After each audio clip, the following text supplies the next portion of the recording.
All right, I know the news has been extremely heavy today, so we're going to brighten things up with our next guest.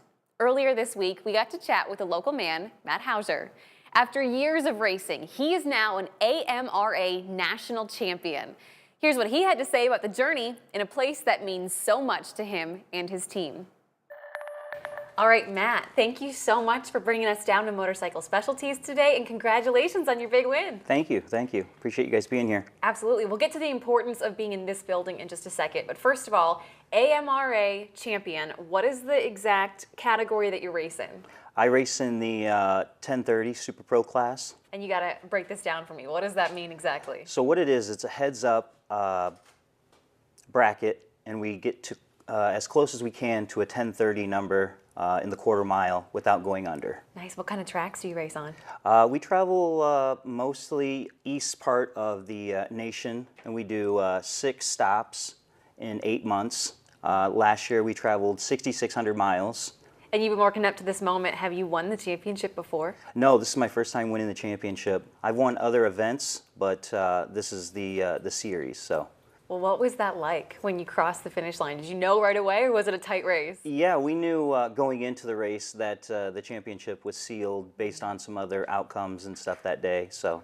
What was that like for you? I mean, how many years have you been racing? Oh, quite a while. I mean, I grew up racing dirt bikes and then made the transition over to drag racing, and yeah, it's been a work in progress for a long time. So when you finally crossed that finish line, I mean, what would you feel? Relief? Super excited. I tell you what, it's surreal at the time. I mean, it's set in now, but yeah, very exciting. Well, the reason why we're standing in Motorcycle Specialties today is because they have been your longtime sponsor. And you told me earlier, even though it's you out there alone on the bike, you look at this as a team sport. Why is that? Definitely. Yeah, it takes a team. From my dad, my parents, to Twang at Motorcycle Specialties being my #1 sponsor supporter. It took everybody, teammates, friends, family, Sarah and the kids back home taking care of that. It's been everybody. So. Well, I saw after you won, you gave kind of an emotional shout out to your mom and dad. What was Sure. that about? Yeah, well, they just been there. I mean, I've kind of done it without them. You know, with Dad making sure this bike goes rounds every round, making sure it's ready, to Mom making sure that we are fed in between races. So. Because that's the thing, if you're not in the racing world, it can be hard to picture how much work goes into the bike behind the scenes, you know, on off days when you're not racing. Can you walk us through it? What is that like? Yeah, I mean, we've had our ups and downs. You got to make sure that the bike not only is ready to go, but, you know, the maintenance is there, the wear and tear. You know, it's pretty hard on these bikes, going as fast as they go, so. How fast do you go? 1030 at like 130, so. Wow. Yeah. What do you, I mean, can you even like hear anything, or is it just like wind and loud like bike noises? It goes pretty fast. I mean, it's exciting. Well, the Quad Cities has a long, rich history of racing, all kinds of different racing.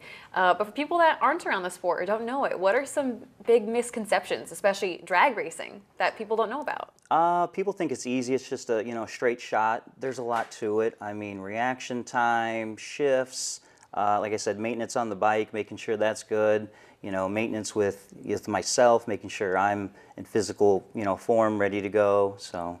And what about the Quad Cities drag racing community? I mean, what's it like living and racing around here? It's great. You know, we have Cordova that's really close to us, hometown track there. So, if we need test and tune, we have that something available. A lot of places don't have a track, close to us like we do here. So for someone that's watching and maybe their kid or someone close to them wants to get into this, how would you recommend doing that? Oh, I would just say reach out to anybody that's doing it now, and they can put you in the right direction, or just going out to the track and watching and getting excited. I know when I was young, seeing other people doing it just, got me more interested in doing it, and yeah. So then after this big win, I mean, what's next for you? Defending my title next year. Yeah. We're set up for a good tour series next year, so I'll be defending that #1 title, because I know there's a lot of people out there that would like to get a championship also. So absolutely. Well, Matt, we can't wait to watch you do that. Thank you so much for having us, and Thank you. congratulations. Appreciate it.